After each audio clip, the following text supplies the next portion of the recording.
Hey everyone, it's Jessica with Smash and Ink Vinyl Supply, and today I'm going to do an updated tutorial on how to use our printed heat transfer. Here's the regular sheet I'm using.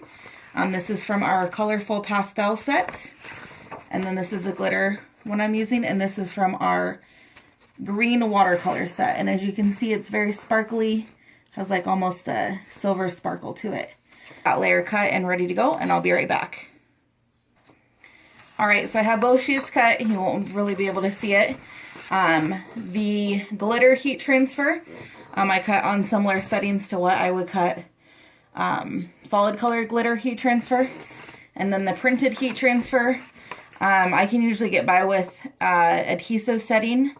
But if you're having issues there, I would go a setting right in between or heat transfer and 651, and that should be the best bet for that. So when you cut these, you're going to put them down on your mat with the design facing up, and you're going to cut regularly, so don't mirror them.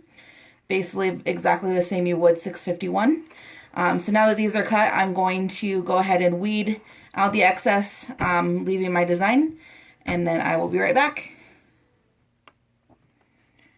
Alright, so I'm back. I got my two pieces weeded out. The glitter is definitely a lot harder to weed than the regular. It also is going to come up easily, so if any pieces come up, you'll just want to kind of place them where they need to go, because once we mask it, it'll hold it right in its spot. So when you order from us, you will get a carrier sheet. This carrier sheet can be reused, but for the sake of this video, I'm going to use multiple pieces. You're just going to sit it right over top, press it down, and then, so it's on there now, so then you're going to squeegee it out really good. And the glitter is a lot thicker, so you definitely want to make sure you're squeegeeing it really well. What you want to do is you want to flip it over. So instead of seeing the pattern, you should be seeing white at this point. And then you're going to take and pull on the backing. Not the mask you just added, but the backing, and you're just going to pull it in sections and pull it off.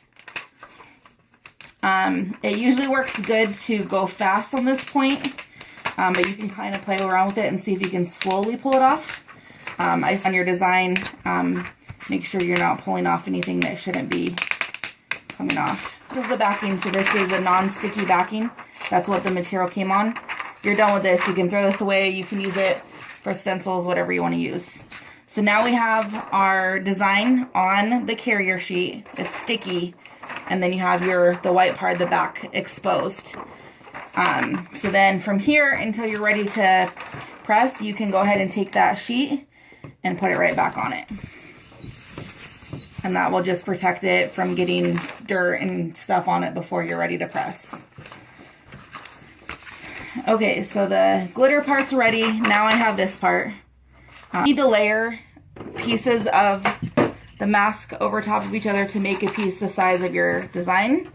That's definitely not a problem. Just make sure when you do, you overlap it quite a bit, at least an inch or so, just so you have a solid piece when you're pulling that masking off. When you do this, it can create a crease when you are pressing in that spot.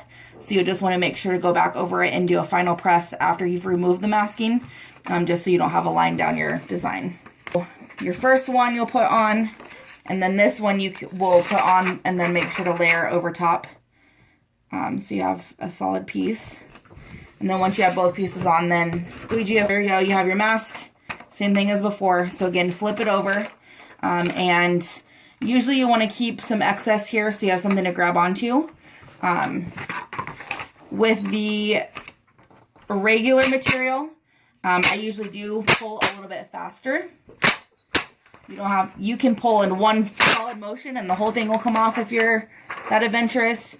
You can try pulling smaller. The faster tends to work better. But again, we have our white, it's hard to see because of my white walls. We have our white design. Put your sheets back on it so it's ready to go. And then our next step would be pressing. Okay, I'm in my heat pressing room. So here are my settings. So you want 300 degrees for 15 seconds. That's normally what I keep it on. That'll work for both types of material. You want medium to firm pressure. I have my shirt ready.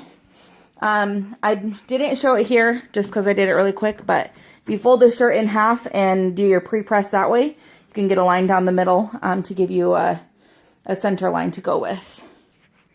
Okay, so I have my first piece on. So you're going to always want to do your regular vinyl first. You cannot layer over top of the glitter heat transfer.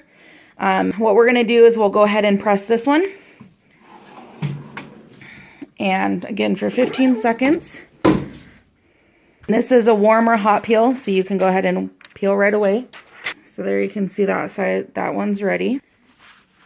Okay, and this is the second press, so my glitter, you can see the glitter actually really good. So remember the cover sheet this time, and we'll go ahead and press again for 15 seconds. Okay. My dogs think I'm in here talking to somebody, so that's why they're freaking out. Okay, and same thing, you can peel right away. And this is fun to do one-handed. There we go. Let's get my shirt back in place. And the final press, definitely want to make sure to remember the cover sheet that time. And on this one, I do for 7 seconds. And that just, again, going to make sure to take out any of those lines that were created from the transfer tape or the mask. Please reach out to me if you guys have any questions, smashinginkvinyl.com or smashinginc@gmail.com. Thank you.